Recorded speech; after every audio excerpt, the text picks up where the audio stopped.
Saludos de nuevo, familia, bienvenido mundo, de parte de todo el equipo de Mindalia Televisión. En este directo tenemos el gustazo de contar de nuevo con María Elena Romero y su conferencia titulada Ofrendas de Días de Muertos en México, su herencia prehispánica. Nuestra invitada es maestra recientemente jubilada del Instituto Tecnológico y de Estudios Superiores de Monterrey, Campus Puebla, en México. Está licenciada en psicopedagogía y posee una maestría en educación con especialidad en humanidades. Su área de desarrollo, además de su pasión, es la cultura prehispánica y tiene además un libro sobre el ábaco maya titulado, a ver si lo pronuncio bien, Nepulachichín, la sabiduría del contar en el mundo mesoamericano. Imparte cursos de cultura mexicana, cultura mesoamericana, historia de México, historia de la civilización, arte y cultura, filosofía y teoría del conocimiento y también talleres sobre el ábaco y el tablero mayas y sobre iconografía y cosmovisión mesoamericana. Ahora vamos a estar con María Elena y con esta interesante conferencia, pero antes vamos a ver qué mensaje tienen que decirnos nuestros compañeros de Mindalia Centroamérica. Ahí va el vídeo. Hola mundo, ¿cómo están? Yo soy Paulina Rodríguez. Y yo, José Galindo. Y a nombre de la producción de Mindalia Televisión les traemos una noticia. Y es que a partir de este momento queda habilitado Mindalia Centroamérica. Si tú eres terapeuta y te encuentras dentro de Panamá, Guatemala o El Salvador y te gustaría que te entrevistáramos, lo único que tienes que hacer es acceder a los correos electrónicos que están apareciendo en este momento y que van a quedar registrados en la cajita de información de los productores de Mindalia Centroamérica. Y de esta manera tú podrás acceder a nosotros. Pero bien, mucha gente nos está preguntando lo siguiente: ¿Mindalia Centroamérica será un canal adicional como lo es Mindalia TV en Estados Unidos y Mindalia Televisão en Portugal? No. Mindalia Centroamérica formará parte de Mindalia Televisión. Y nada más, hasta aquí con la información y nos vemos muy pronto en un directo desde Mindalia Centroamérica. Bien, pues muchas gracias a nuestros compañeros de Mindalia Centroamérica. Ahora vamos a dar paso a María Elena, pero antes déjame recordarte y animarte a que utilices ese chat en directo que tienes en tu pantalla. Comparte con nosotros todas esas inquietudes que le quieras preguntar a nuestra querida invitada y para hacerlo, escribe la palabra pregunta en mayúsculas al inicio de la cuestión, seguidamente el país desde el cual nos estás viendo y a continuación el texto de la pregunta que finalmente le vamos a trasladar a María Elena y que nos va a contestar seguro que muy amablemente al término de la conferencia. Así que familia, ya sin más os vamos a dejar con María Elena Romero, que viene a impartir su conferencia titulada Ofrendas de Días de Muertos en México, su herencia prehispánica. Vamos a saludarla. Gracias María Elena por estar en Mindalia en directo. Muy bienvenida. Gracias Stephanie, qué linda.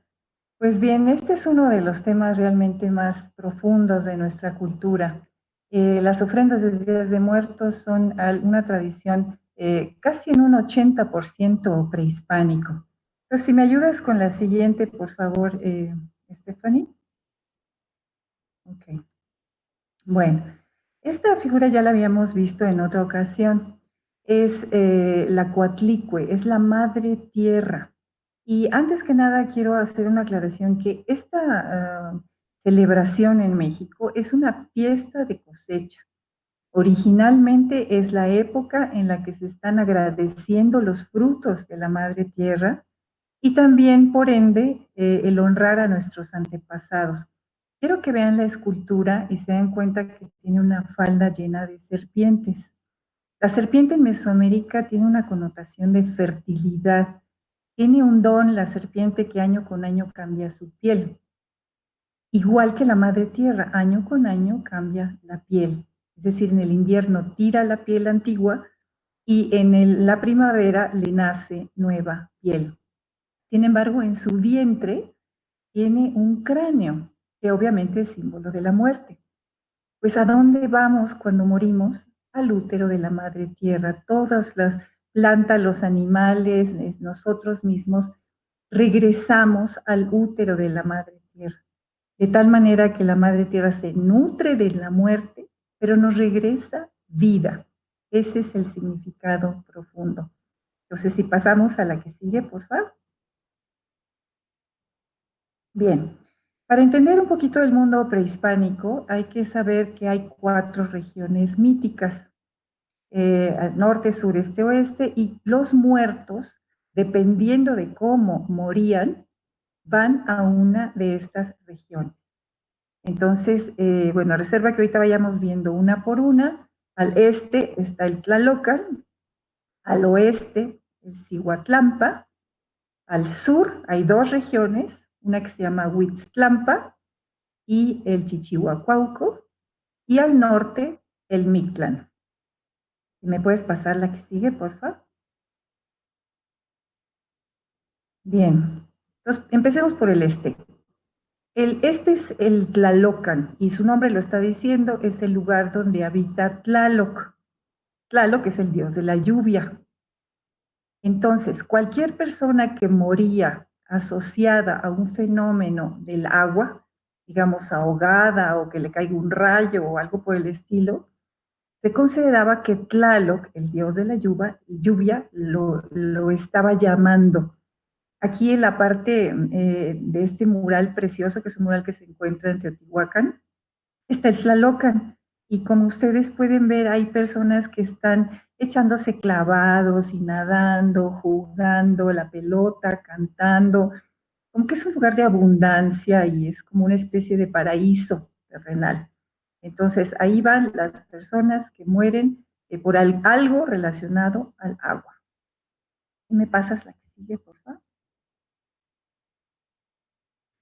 Bien, hacia el oeste van las mujeres que morían en el parto. Obviamente tenemos que considerar que en esa época había mucha mayor mortandad de mujeres dando a luz. Este lugar se llama Cihuatlampa, literalmente quiere decir la región de las mujeres. Y estas mujeres se convertían en diosas. Eso quiere decir cihuateteo. Es decir, eran consideradas como guerreras que morían en la batalla dando a luz al bebé. ¿Me pasas la que sigue, por favor? Bien, hacia el sur, una de las regiones es el Huitztlampa. Esta es la región de Huitzilopochtli. Huitzilopochtli literalmente quiere decir el colibrí de la izquierda o el colibrí zurdo. Pero es el dios de la guerra y es el dios del sol. Era el antiguo dios de los aztecas y después de los mexicas. Ahí obviamente si es el dios de la guerra, pues irán los guerreros que mueren en batalla. ¿Me pasas la que sigue, por favor? Bien, tanto los guerreros muertos en batalla como las mujeres que mueren en el parto tienen una misión. Los guerreros al amanecer le ayudan al sol a ir transitando por toda la bóveda celeste hasta llegar al atardecer. Ahí los guerreros le entregan el sol a las mujeres y las mujeres se encargan de transitarlo durante toda la noche para darlo a luz en el amanecer. Entonces tiene una misión hermosa durante el día masculino, durante la noche femenino. Si me pasas la que sigue, por favor. Bien, también al sur hay otra pequeña región en donde hay una especie de árbol mágico, donde este árbol da unos frutos que tenían forma de seno materno. De esos frutos salía leche. Por lo tanto, a esa región iban los niños, los bebés, que aún estaban en época de lactancia. Y el lugar se llama Chichihuacuauco. Literalmente, es decir, es el árbol que produce leche. Si me pasas la que sigue, por favor. Bien. Todas las demás personas que no mueren o ahogadas o por el agua o en batalla o dando a luz o bebés, todo el resto se va al Mictlán, al norte. Literalmente, Mictlán quiere decir región de los muertos. En esa región conviven el Señor de los Muertos, Mictlantecutli, y la Señora de los Muertos, Mictlancíhuatl. La función del Señor de los Muertos es cuidar los huesos de los antepasados. Pero la función de Mictlancíhuatl es muy interesante porque ella es la que corta el cordón umbilical Y de hecho, ella es la que envía el alma del niño a la mamá embarazada. Entonces, fíjense qué interesante. La muerte produce vida. Si me pasas, por favor, la que sigue. Bien. El universo mesoamericano está concebido en 3 planos. Hay 13 cielos, una tierra y 9 inframundos. Si ven la imagen de la izquierda, ahí vamos a encontrar un esquema de un árbol. Para los mayas, el árbol sagrado es la ceiba. Y esta ceiba, sus ramas, que son sumamente frondosas, representan los cielos. Y las raíces, que son muy profundas, representan la entrada al útero de la madre tierra. De tal manera que el tronco, es decir, donde se une el tronco a la tierra es la superficie, ahí es donde vivimos nosotros. Los cielos, ahí es donde habitan los astros y los dioses. Y los inframundos es el recorrido que van a hacer las almas que van al Mictlán. Y este recorrido tarda 4 años. O sea, se considera que a los 4 años el alma ya se liberó de su cuerpo y la energía no se pierde y no se transforma, así como la ley de la física. Ahora, si vemos las figuras del lado derecho, ahí vamos a ver que hay un esquema donde se ve el cerebro, el corazón y el hígado. Entonces, ellos pensaban que del cerebro salía, al morir la persona, salía la energía que se iba a los cielos. De su corazón sale una energía que se regresa a la madre tierra, y de su hígado, que es la parte más instintiva, se va hacia los inframundos. En la figura que está abajo, que es el códice, es parte del códice Ferrari-Mayer, ahí se ve como el esqueleto como que se va cayendo, eso no importa, pero las energías salen de la cabeza, del corazón y de los hígados. Adelante, por favor. Bien, esto es una de las láminas más importantes de esta charla, porque en el mundo prehispánico había 18 meses de 20 días. Y más 5 días más, que eran considerados días aciagos o días de guardar. Pero aproximadamente en el mes de julio y agosto había 2 meses en los que se empezaban a preparar precisamente las ceremonias de muertos.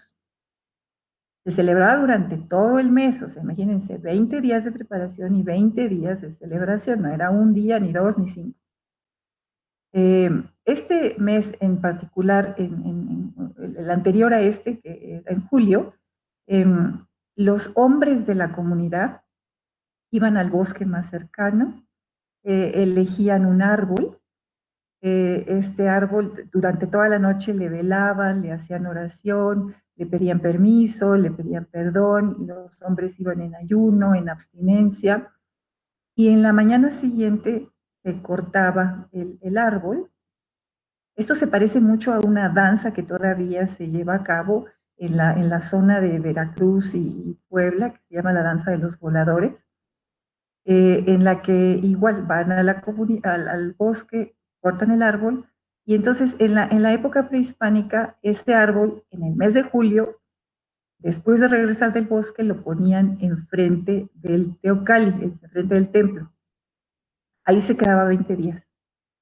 Y ya en agosto, en el mes que se llamaba Huey Micailhuitl, que literalmente quiere decir la gran fiesta de los muertos, también tenía otro nombre ese mes, que es Xocohuetzi, que es la caída de los frutos. En ese mes se sembraba el árbol y eran los adolescentes los que participaban en esta ceremonia, los adolescentes hombres.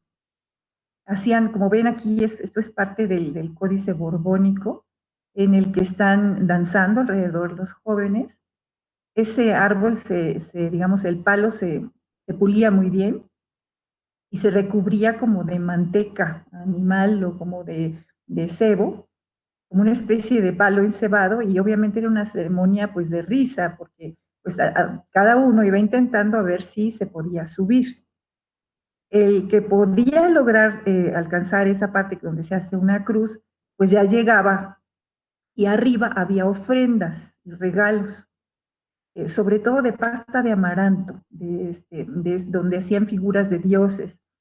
Y ese jovencito era el encargado de lanzar los regalos a los jóvenes que estaban abajo. Si se dan cuenta, aquí es el árbol, pues es el símbolo de los regalos que nos da la Madre Tierra. Ahora, esto era en agosto. Pues, ¿cómo fue que acabó la celebración el 1 y 2 de noviembre? Si me puedes pasar la que sigue, por favor. Ok, entonces, cuando llegan los frailes a lo que antes era Mesoamérica, pues ellos traen la celebración del 1 y 2 de noviembre. Pero traen también el concepto del altar. Para nosotros la celebración de muertos no era un altar, era el árbol. Por lo tanto, los indígenas tienen que readaptar y, digamos, como darle un nuevo significado a esta nueva simbología que nos traen los frailes. Por lo tanto, y esta es una de tantas teorías, es que escogen una rama de un árbol lo suficientemente flexible como para que se doble, se arquee, digamos, y ese arco va a significar los 13 cielos. La mesa, pues es la tierra, y lo que se pone abajo de la mesa, que normalmente en muchos pueblos se acostumbra a poner un petate. Un petate es una especie de tapete tejido de juncos. El petate en la época prehispánica era el lugar donde se nacía, se dormía, se reproducía y se moría. Cuando la persona moría, se le envolvía en un petate y muchas veces o se enterraba u otras veces se cremaba. Sobre este petate es donde se van a colocar las ofrendas, la comida, las ollas, las cosas más pesadas. Y esto simbolizó entonces los inframundos. Es algo muy interesante, y esto fue de hecho una estrategia de los frailes católicos, en donde veían de qué manera se parecía una parte de la cultura a la otra, y ahí trataban de empatarla como una estrategia de evangelización. Entonces, así fue que se forzó que esta celebración que se hacía en agosto pasara a los últimos días de octubre y 1 y 2 de noviembre. ¿Me pasas la que sigue, por favor? Bien, actualmente en México, esto varía de región en región, México es muy amplio, y si nos vamos a la zona sur, se celebra de una manera, si nos vamos al centro de otra, si nos vamos a la costa es de otra. Pero digamos que en la región céntrica de México, Puebla, Tlaxcala, Estado de México, estos son los días en que actualmente se celebra. Ahora, quiero que vean cómo aquí está evidente la herencia prehispánica. Por ejemplo, el primer día que se pone la ofrenda es el 28 de octubre. Y ese día se le dedica a las personas que murieron violentamente, a los accidentados. Esto obviamente tiene una relación con los que murieron en batalla y que se iban a la región de Huitzilopochtli. El segundo día es el 29 de octubre, la cual está dedicada a los ahogados. Ahí está muy obvia también la relación al Tlalocan, al lugar del dios de la lluvia. El tercer día, ya con la influencia ahora del catolicismo, pues son las almas de los niños muertos antes del bautizo. En la época prehispánica, pues como no había bautizo, eran los niños que morían en lactancia, que se iban a esta región del árbol. El cuarto día sería el 31 de octubre, que está dedicada a los niños, ya no lactantes, niños. Y las ofrendas van cambiando. Por ejemplo, si es obviamente a niños, va a haber muchos dulces, juguetes, objetos que le gustaban al niño. El siguiente día es el 1 de noviembre, que es el día más importante, en la que se celebra a los adultos. Y pues igual ahí se le ponen las ofrendas, los guisos, la bebida, los objetos que son más representativos de esa ser querido. Y el último día es algo muy interesante porque se llama las ánimas solas o las almas solitarias. En nuestro pueblo dice, bueno, ¿y qué tal si por ahí hay un alma que ya no tiene parientes sobre la tierra, que ya se le murieron todos? Pues ¿a dónde va a venir? ¿A poco se va a quedar ahí vagando sin tener una ofrenda? Entonces ese día se hace una ofrenda especial por si hay alguna alma que no tenga casa a donde llegar, que siempre tenga un hogar y una ofrenda que lo considere y lo honre. Bien, si pasamos a la que sigue, por favor. Bien. Hay una flor que es la flor de muerto, que todo el mundo la conoce así, la flor de muertos, que actualmente se le conoce como cempasúchil. Ya se ha deformado en la pobre palabra, la lengua pues se va deformando a medida que uno la va mal pronunciando. Originalmente este es lengua náhuatl y realmente se debe de pronunciar así, Sempohualxochitl. Y tiene 3 raíces, que es muy interesante. Sem es 1, Pohual es cuenta, Xochitl es flor.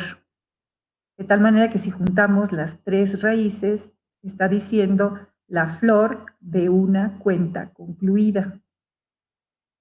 Si juntamos las 2 primeras raíces, Sem y Powal, Sempowal, quiere decir 20.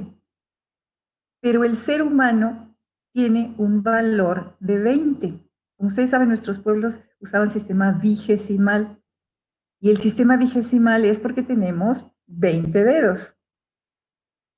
En algunas lenguas mayenses de Chiapas, por ejemplo, en Celtal o en Tzotzil, Winik o Vinik quiere decir 20, pero también Winik o Vinik quiere decir ser humano.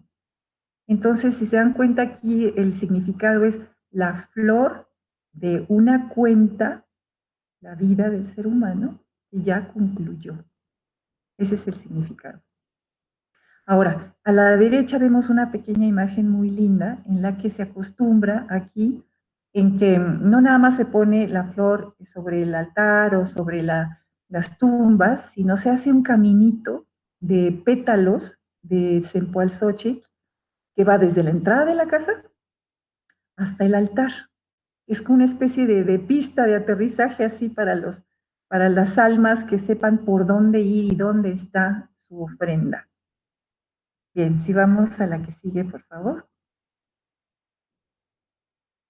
Bien, sobre todo en nuestras raíces más profundas y nuestros pueblos indígenas, podemos decir que no hay ofrenda de muertos que no tenga maíz. El maíz es nuestra cultura. Somos producto del maíz. Somos hijos del maíz. En uno de los libros sagrados de los mayas, el llamado Popol Vuh, los dioses crean pues todo, ¿no? Crean a los árboles, las montañas, los lagos, los ríos, los animales, las plantas. Pero tienen 3 intentos de crear al ser humano. En el primer intento lo crean de barro, pero se les deshace y entonces pues dicen, no, esto no sirvió, lo destruyen. En el segundo intento lo hacen de madera, les queda demasiado rígido y además son seres que no tienen conciencia, entonces los dioses también los destruyen. Pero el tercer intento lo hacen al ser humano de masa de maíz y ese es el que pervive. Entonces nuestro cuerpo está hecho de maíz.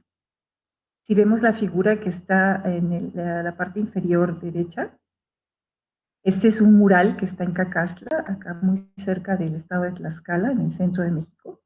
En donde se dan cuenta está la planta de maíz, pero en lugar de mazorcas, tiene caritas humanas, como si fueran mayas con esta deformación craneal que les hacía. Entonces, el maíz debe estar, sí o sí, en cualquiera de sus formas, ya sea tamales, en atole, en gorditas, en lo que sea, pero el maíz es la ofrenda. Bien, si pasamos a la que sigue, por favor. Ok. Ahora, esta celebración tiene dos aspectos, digamos, uno externo y uno interno. Los días previos a la celebración, la gente va a los panteones, limpia las tumbas, las prepara, les pone flores. Y fíjense esa imagen qué interesante, es del estado de Michoacán, la que está arriba, a la izquierda, en donde las tumbas se cubren tanto de hierba como de flores, como de frutos y como de verdura. Ahí está la evidencia de que esta es una ceremonia de cosecha, y donde los muertos, o sea, estas ofrendas están sobre la tumba. Es decir, el muerto nutre la tierra y la tierra nos regresa toda esta bondad de flores, frutos, semillas, etcétera, ¿no? Ahora, las tumbas se preparan en especial para el día, la noche, entre el día 1 y 2 de noviembre. Que si vemos la imagen de la derecha, este es un pueblo muy famoso acá en México que se llama Janitzio, es una isla a la mitad de un lago hermoso, en donde la gente va durante toda la noche. De hecho en toda la República se hace eso, va toda la familia, van bebés, niños, mamás, abuelitos, todos, ahí se hace la fiesta, la gente está comiendo, cantando, bebiendo y convive toda la noche con las almas de sus muertos. Están, digamos, como que celebrando que otra vez podemos estar juntos. Y la segunda parte obviamente, de esta celebración es poner la ofrenda. Si ustedes ven la imagen inferior izquierda, es impresionante. Este es un hogar indígena de la cultura náhuatl de la Sierra Norte de Puebla. Y pues es gente obviamente humilde, pero dense cuenta, ese día es la abundancia. Y el arco o el marco que tiene está lleno de flores, de plátanos, de jícamas, de naranjas, de panes, de todo. O sea, la abundancia es lo más importante, ¿no? Y sobre la mesa hay tamales y hay algunos elementos rituales, digamos, o sagrados, como es el sahumador, donde se pone el incienso, una tacita o un vaso con agua, eso es muy importante por los 4 elementos, las veladoras, algunas imágenes de santos, etcétera, ¿no? Entonces, esta celebración tiene estos dos componentes, el externo del panteón y el interno de la ofrenda. Bien, ¿y puedes pasarme la que sigue? Bien, hay elementos que no son prehispánicos que se fueron añadiendo en esta celebración actual del Día de Muertos. Y bueno, si vemos la primera imagen, a la izquierda arriba, el pan de muerto, pues obviamente el trigo no nos llegó, sino hasta después de la llegada de los españoles. Anteriormente todas las ofrendas eran de maíz. Otro elemento que se añade en medio arriba, por ejemplo, tenemos un dulce que conocemos nosotros como arroz con leche. Y pues es obvio, el arroz pues viene de Asia, pero pues al llegar los españoles trajeron también el arroz y con la colonia se fueron haciendo muchísimos dulces y este se fue integrando a esta celebración. Dulce muy rico que se le pone canela y azúcar o mascabado o piloncillo y bueno, es delicioso. Ahora, del lado derecho arriba vemos las famosas calaveritas de azúcar. El azúcar no es originaria de acá de América, la caña de azúcar viene de África. Con la llegada de los españoles, ellos traen el cultivo al Caribe y bueno, se da maravillosamente y ahí se empieza digamos, a influir la cultura. Sí había producción de calaveras, pero eran calaveras de amaranto. El amaranto, este cereal maravilloso que es terriblemente nutritivo. Ahí está la imagen de la plantita silvestre. Pero estas calaveras también podrían ser el símbolo de lo que se llama el Tzompantli. Hasta mero abajo a la derecha hay un muro de cráneos. Esta imagen especial es del Templo Mayor acá en la Ciudad de México, lo que era antes la antigua Tenochtitlan. Y podría ser el muro de cráneos de piedra, como en este caso, pero también podría ser un muro de cráneos reales. Acuérdense que los mexicas, después de sacrificar a las personas, los cráneos los iban acumulando en una especie de pared, digamos, en un muro.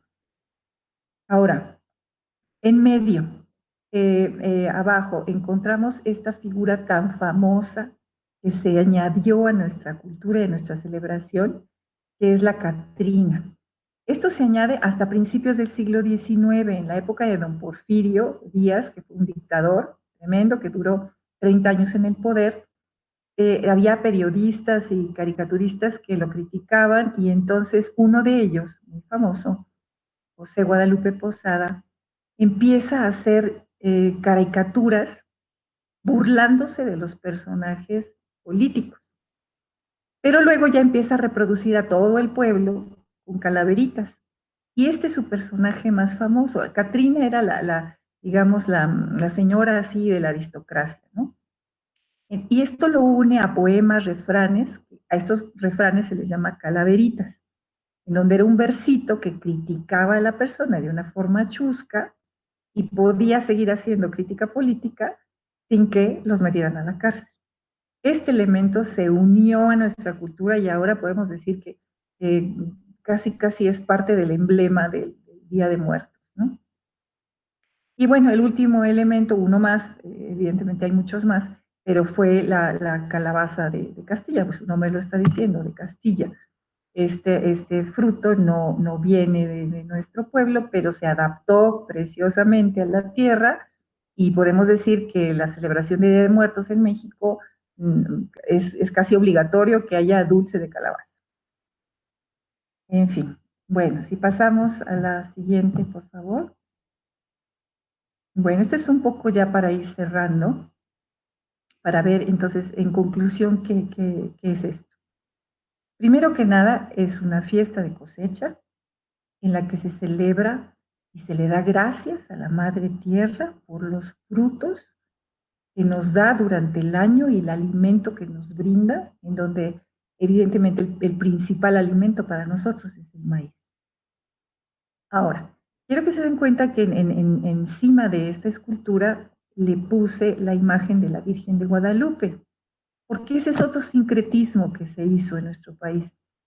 La Coatlicue, la Madre Tierra, el otro nombre que le daban era Tonantzin, que quiere decir nuestra madrecita. Y uno de los adoratorios más importantes de la Coatlicue estaba en el Cerro del Tepeyac, donde justo después se aparece la Virgen de Guadalupe. Por eso la Madre Tierra y la Virgen de Guadalupe casi vienen a ser lo mismo. Ese es un sincretismo enorme de nuestra cultura. Entonces también podemos decir que casi no hay altar de muertos sin que incluya a la Virgen de Guadalupe. Del lado izquierdo es esta lámina del Códice Borbónico, donde decíamos que esto se celebraba en agosto y el simbolismo era el árbol. Del lado derecho abajo es cómo se transformó en la figura del arco, la mesa y lo que va debajo, con la influencia de los frailes que forzaron a los indígenas a moverlo hacia esas fechas. Y por último vemos ahí unas imágenes muy lindas de mariposas monarca. En la época prehispánica los mejores guerreros, se decía, que se convertían en mariposas monarca. Pero da la casualidad también que en estas fechas es la época de la migración de estas maravillosas mariposas que van desde Canadá y llegan a Michoacán. Y entonces, cuando en estos días la gente de los pueblos ve que ahí vienen las mariposas, la gente dice, ya se están acercando las almas. Entonces se dice que si en el Día de Muertos tú ves a una mariposa monarca, de seguro es un pariente tuyo que viene a saludarte. Entonces, pues bueno, evidentemente hay muchas más cosas que decir al respecto, pero con esto por lo pronto concluyo. Gracias. Muchísimas gracias a ti, Mar, por esta interesante conferencia que has compartido. Me encantan porque además siempre son tan representativas con las imágenes que nos traes y el gran conocimiento que tienes. Ahora vamos a pasar, como siempre, al tiempo de preguntas, pero vamos a recordar el mensajito que nos dejan nuestros compañeros de Mindalia Centroamérica. Hola mundo, ¿cómo están? Yo soy Paulina Rodríguez. Y yo, José Galindo. Y a nombre de la producción de Mindalia Televisión les traemos una noticia. Y es que a partir de este momento queda habilitado Mindalia Centroamérica. Si tú eres terapeuta y te encuentras dentro de Panamá, Guatemala o El Salvador y te gustaría que te entrevistáramos, lo único que tienes que hacer es acceder a los correos electrónicos que están apareciendo en este momento y que van a quedar registrados en la cajita de información de los productores de Mindalia Centroamérica. Y de esta manera tú podrás acceder a nosotros. Pero bien, mucha gente nos está preguntando lo siguiente: ¿Mindalia Centroamérica será un canal adicional como lo es Mindalia TV en Estados Unidos y Mindalia Televisão en Portugal? No. Mindalia Centroamérica formará parte de Mindalia Televisión. Y nada más, hasta aquí con la información y nos vemos muy pronto en un directo desde Mindalia Centroamérica. Bueno, pues ahora sí que sí, mi reina, después de esta lección magistral que nos has dado, vamos con ese tiempo de preguntas. Nos tenemos que dirigir en primer lugar hasta Guatemala con nuestro lobito blanco, que le vamos a dar el premio a la participación porque nos encanta ver cómo participa en cada conferencia. Nos decían, ¿nos podrías compartir el mito de los 13 cielos? No es tanto un mito, sino, digamos, una concepción cosmogónica. En los 13 cielos es la morada de los dioses, es la morada del sol, de la luna, de Venus, de las nubes, de las estrellas. Y en la filosofía mesoamericana, en la cosmogonía, digamos, el último cielo está habitado por una pareja de dioses. Es una pareja muy interesante porque es un dios, pero al mismo tiempo son dos. O sea, es como un gran dios con un rostro de mujer y un rostro de hombre. Ese dios se le llama Ometeotl. La parte femenina es Omecihuatl, Cihuatl es mujer, y Ometecutli es hombre, digamos, sería la parte masculina. Ome quiere decir dos, es algo interesante eso, porque la cosmovisión mesoamericana, el origen de la materia es dual. Y esto es una gran sabiduría, porque pues en esta tercera dimensión, pues todo es arriba, abajo, derecha, izquierda, femenino, masculino, sol, luna, etcétera, ¿no? Pues ahí es donde vive esta pareja de dioses, en el último cielo. Y en los otros cielos viven, digamos, los dioses más importantes, ¿no? O sea, el dios blanco, el dios amarillo, el dios rojo, el dios azul, etcétera, ¿no? Que equivale pues a los dioses más importantes de la cosmovisión mexica. Eso es. Mar, vamos a compartir también algunos de los comentarios que nos han ido dejando a través del chat, pues bueno, porque aquí estamos distintas partes del mundo y también es bonito compartir en esa diversidad que hablábamos antes de empezar la conferencia. Mira, por ejemplo, habría Sony Andrés Robledo desde Chile, nos dice: me encanta la visión y sabiduría de los pueblos originarios, aun cuando torcieron el camino, cuando comenzaron a unir el derrame de sangre con los ritos espirituales. Nos dice Alejandro: en mi ofrenda pongo todo lo que le gustaba a mis parientes y familiares fallecidos, por ejemplo, cigarros, cerveza, mole, pan de muerto y muchas otras cosas más, porque ellos vienen a comer lo que se les pone. Dice Janet, nuestra Janet, decía: en mi pueblo suelen quemar incienso e ir al cementerio con globos blancos y luego los soltamos con cintas blancas. Marimir, en Argentina, por otro lado, nos dice: yo no tengo conocimiento de ninguna celebración a nivel grupal. Y Marta Mónica nos dice: está muy bien tener presente a los seres queridos. En mi país, que es Uruguay, se iba al cementerio y se ponían flores y limpiabas la tumba. Yo iba con mi abuela de chica, pero esto ha cambiado lamentablemente. No sé si quieres comentar algo al respecto o si no seguimos con las preguntas. Pues sí, yo creo que es una tradición, yo me atrevo a decir que mundial, digamos, los pueblos originarios honran a la madre tierra, honran a los ancestros, a los antepasados y a todo el legado que nos quedó. Entonces, esta es una reminiscencia hermosa, que no nos tiene que olvidar que pues nuestra vida proviene de la madre tierra y de alguna manera pues somos nuestros propios ancestros en el sentido en el que seguimos alimentándonos de la madre tierra y estas almas van y vienen, ¿no? Pues vamos a continuar con más preguntas, seguimos con esas ofrendas. En este caso, nuestra Vanessa Solet, desde Estados Unidos, preguntaba: ¿recomiendas tener una foto de la persona fallecida con una veladora prendida? ¿Qué significado tiene esto realmente? Obviamente en la época prehispánica pues no hay fotos, ¿verdad? Eso vino mucho después. Yo pienso que el altar debe ser algo muy propio, muy que te salga del corazón. Si tú sientes poner la fotografía ahí, ponla. La idea es que el altar, aunque hay ciertas normas de alguna manera, de algunos elementos que se tienen que respetar, lo cierto es que tú pones tu altar desde tu corazón. Entonces tú le pones a tu ser querido lo que le gustaba, algún simbolismo, alguna comida, alguna bebida, y si te nace poner la fotografía, adelante, ¿no? O sea, obviamente si los cuatro elementos están simbolizados en el altar, o sea, siempre hay fuego, siempre hay veladoras o velas, el aire se simboliza por el incienso, el copal, en el caso de Mesoamérica, es esta resina natural, el agua, siempre debe haber un depósito con agua, y la tierra son las vasijas y los alimentos y las flores y los frutos. Entonces, siempre y cuando, digamos, estén estos cuatro elementos, y casi siempre se conserva cierta geometría, y la cuestión de la geometría sagrada es muy importante para muchas culturas, pero si tú lo pones de tu corazón, el altar está vivo en la medida en que tú lo haces vivo. No es un culto a la muerte, es un culto a la vida.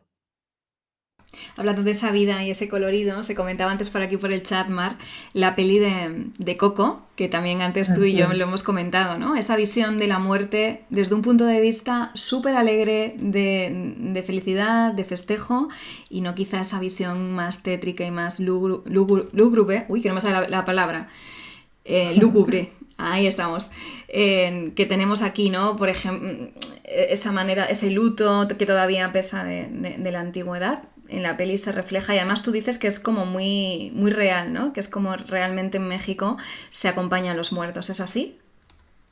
Sí, tiene muchos elementos que evidentemente sí están basados en nuestras tradiciones. Otros, como te comentaba hace rato, pues ya fueron así como más inventos, ¿verdad? Pero de alguna manera sí este sentido jocoso. De hecho, cuando una persona, por ejemplo, aquí en los pueblos, cuando muere alguien, es muy frecuente que vaya los mariachis o que vaya la banda del pueblo hasta llevarlo al cementerio.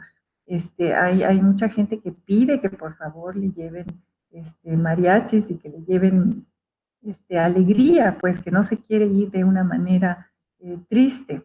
También hay gente que, pues digo, es obvio, estás perdiendo a alguien y hay un luto, hay una pérdida ahí, y pues es obvio que pues sí, puedes llorar, ¿no? O sea, no quiere decir que no puedas, pero el sentido es de acompañarlo a su morada, y en estas fechas se considera que regresa, su alma regresa a compartir el alimento, y se supone que los muertos, las almas, chupan la esencia de las comidas. Es decir, se cree que si tú depositas una comida en la ofrenda, el alma le va a chupar la esencia, y entonces ya después pues ya no sabe esto.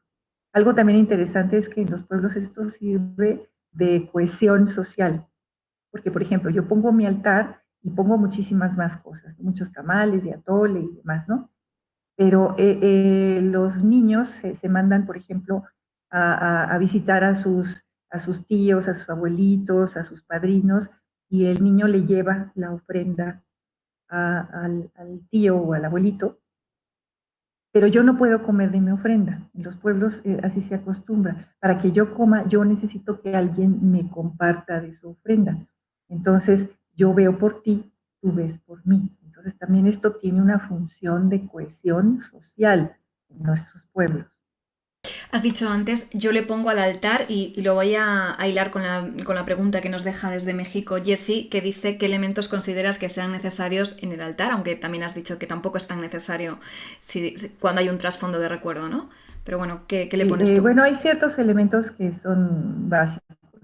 El maíz, obviamente, sería pues el alimento, ¿verdad? Que ya sea la forma en que le gustaba a la persona, pues mole, atole, tamales. Tamales es una de las comidas más recurridas en esta época. Se hacen unos dulces, por ejemplo, acá también de maíz. los 4 elementos, como dije, o sea, el incienso, el agua, las ollas, que simboliza el barro, y el fuego, ¿verdad? Las veladoras. Casi siempre se acomodan a los 4 cardinales. Otro elemento que es muy clásico que se ponga es la sal y el azúcar, o sal y dulce.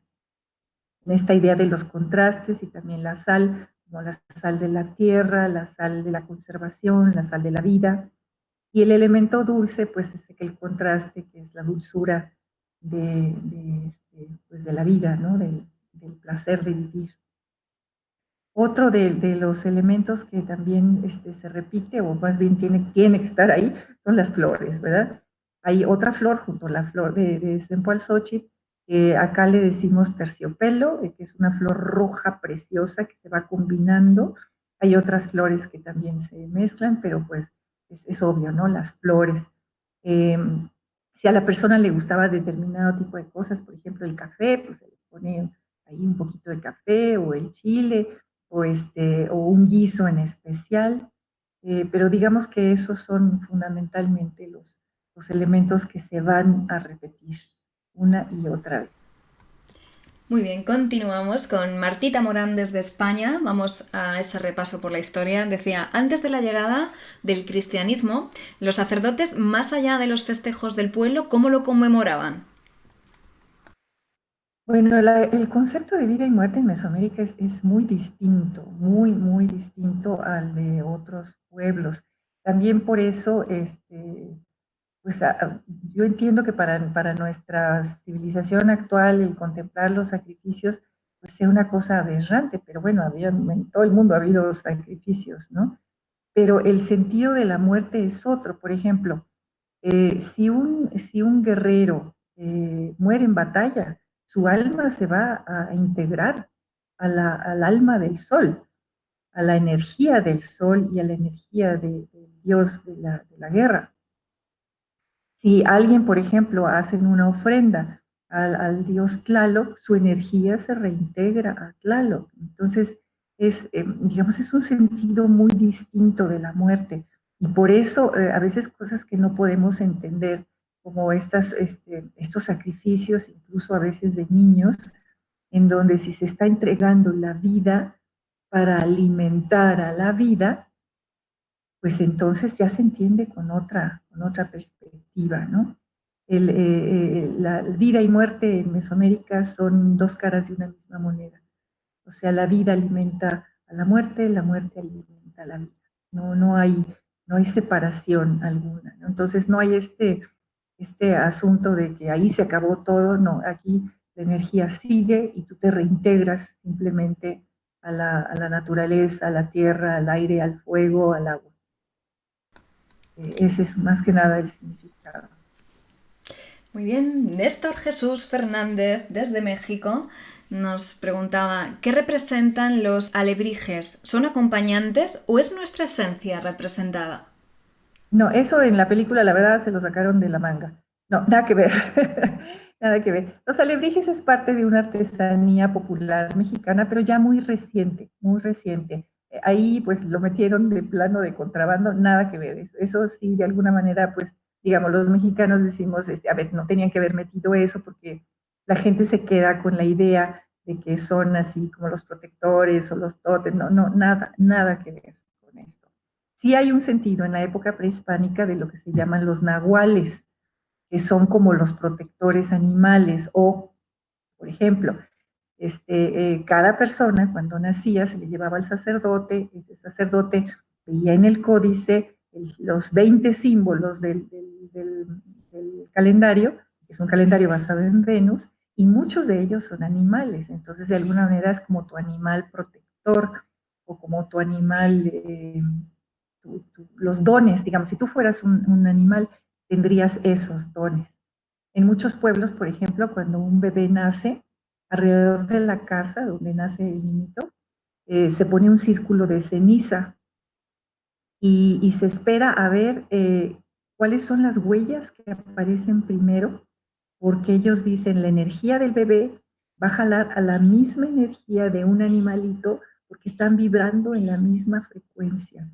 Y eso sería precisamente tu nahual o tu protector. Pero bueno, hay muchísimo que hablar sobre los nahuales, pero no, los alebrijes, nada que ver ahí. Bien, pues vamos, si te parece, ya con las dos últimas preguntas. Por De acuerdo. ejemplo, nos decía desde señor Lobo Blanco, Lobito, desde Guatemala, ¿en qué lugar de su casa suele poner el altar y cuánto tiempo lo deja y cuándo lo quita? Y Vanessa, nuestra Vane desde Estados Unidos, nos decía, ¿podemos hacer estos rituales en cualquier tiempo o solo funciona en el Día de los Muertos? Pues bueno, yo particularmente lo pongo a la entrada de mi casa. Ahora lo puse en otro lado que tiene más luz, en un solario que tengo. Pero bueno, la ofrenda normalmente se comienza a poner el día 28, que es precisamente donde empiezan las festividades a los que mueren accidentados. Se deja obviamente, primero y dos, hay muchos lugares en los que se deja todavía unos días más. En algunos pueblos, por ejemplo, del estado de Veracruz, en México, todavía lo dejan una semana más. Y aquí tienen una práctica muy interesante porque con la entrada de la religión católica en que se censura a las personas que se suicidan, en estos pueblos de Veracruz, una semana después, del 2, es decir, el día 9 de noviembre, ponen otro pequeñito altar para aquellas personas que decidieron marcharse por su cuenta, para que no queden discriminados nadie y que cómo es que no van a tener una ofrenda que los considere o que los recuerde. Entonces es algo muy interesante. Pero normalmente, digamos, después del día 2, digamos el día 3, el día 4 es cuando ya se quita el altar. Entonces más o menos permanece como una semana. Mira, Mar, tenemos un minutito para que nos comentes alguna curiosidad, porque Lobito te preguntaba precisamente si tuviste alguna experiencia sobrenatural en el momento de, bueno, pues de dar estas ofrendas, de poner estas ofrendas a los muertos, que nos puedas compartir, alguna cosa has vivido. Pues no exactamente sobrenatural, es simplemente pues un momento muy sentido, muy profundo, ¿no? Del corazón de uno, porque pues estás recordando a tus abuelos, a tus tíos, a tus bisabuelos, le estás dando gracias porque gracias a ellos veniste al mundo, estás dando gracias a la vida porque estás aquí.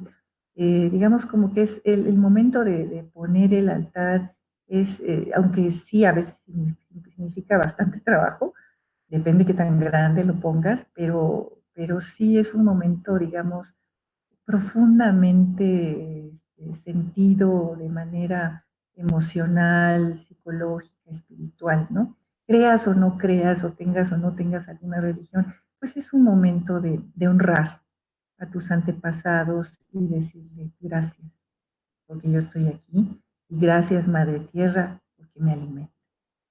Creo que eso es lo más importante. Pues lo dejamos aquí, Mar. Yo te doy las gracias a ti porque siempre es un placer tenerte aquí en Mindalia. Es un gustazo escucharte. Muchísimas gracias. Antes de terminar, permíteme recordar lo que ya sabes. Si quieres ayudar al mundo a través de Mindalia, voy a pedirte pequeños gestos que van a suponer un gran bien para muchas personas. Dale un me gusta a este vídeo o déjanos justo debajo del mismo un comentario de vibración positiva. Debes saber que haciéndolo colaboras con Mindalia, por supuesto que sí, y también con la humanidad, porque harás que vídeos tan interesantes como estos lleguen a muchas más personas en todo el mundo, como en los que te han acompañado a ti hoy, estos países que te han abrazado: México, España, Estados Unidos, Uruguay, Argentina, Puerto Rico, Chile, Guatemala, entre otros seguramente. Ahora, como siempre, María Elena, unos segunditos para ti, para que puedas despedirte de nosotros. Gracias, Stephanie. Pues es un gusto compartir estas hermosísimas tradiciones mexicanas. Igual, bueno, si a alguien le interesa un poquito ahondar en la cultura mexicana, mesoamericana, tengo un canal de YouTube que se llama Nepohualtzitzin, y en donde hablo de la matemática maya, de la cosmovisión, de todas estas cosas que estamos viendo aquí. Y otro canal que se llama Corazón de Maitreya, que es más bien en cuestiones de meditación y espiritualidad, pero que bueno, van de la mano uno con otro. Y bueno, agradezco a Mindalia profundamente por brindar este foro internacional tan maravilloso para compartir estas preciosidades de nuestras culturas. Gracias. Gracias de nuevo y además así lo van transmitiendo todas las personitas en el chat, que muchísimas gracias por lo que nos has regalado hoy. A vosotros, familia bonita, muchísimas gracias por vuestra eterna colaboración y acompañamiento. Recuerda que si no lo estás y te suscribes al canal de Mindalia Televisión en YouTube, consigues que estos vídeos lleguen a todo el mundo. Por mi parte, familia, hasta la próxima conexión de Mindalia en directo, que por cierto son un ratito muy chiquitito y os quiero ver allí. Adiós. Gracias, Estefanía. Gracias, bonita. Gracias, chiquita linda. Dios te bendiga.